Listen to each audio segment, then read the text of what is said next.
5. vietu, kā pats kopumā vērtē šīs sacensības pasaules čempionātā? Čempionāts. Kā čempionāts, viss, kā katru gadu jau. Visi publika, ļoti daudz lielas komandas, ļoti daudz lielu braucēju, labākie braucēji, kas mums ir. No U23, un ne tikai arī junioros ir. Viss, pasaules čempionāts ir pasaules čempionāts. Lielākie braucēji, labākā organizācija un spēcīgākais sastāvs, kas ir. Pastāst pats par savām sajūtām šodien trasē. Sākums bija ļoti sāpīgs, jo tiešām bija sajūta, ka kāds ar nāzi durti celī.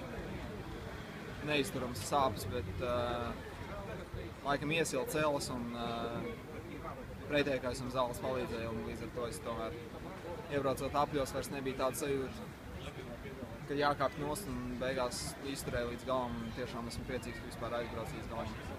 Kas bija izšķirošais šajā trasē, lai cīnītos par augstākām vietām?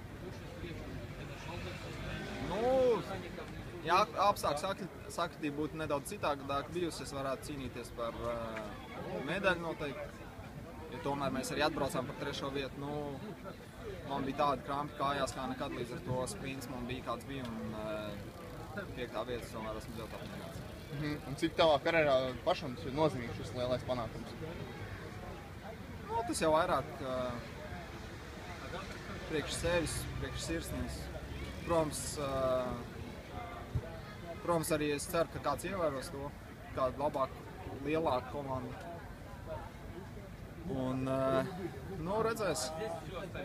Pēc tam jau varēs teikt, vai tas karjerā man bija sasniegums, vai tas bija sākums kaut kam, vai kā. Paldies! Paldies!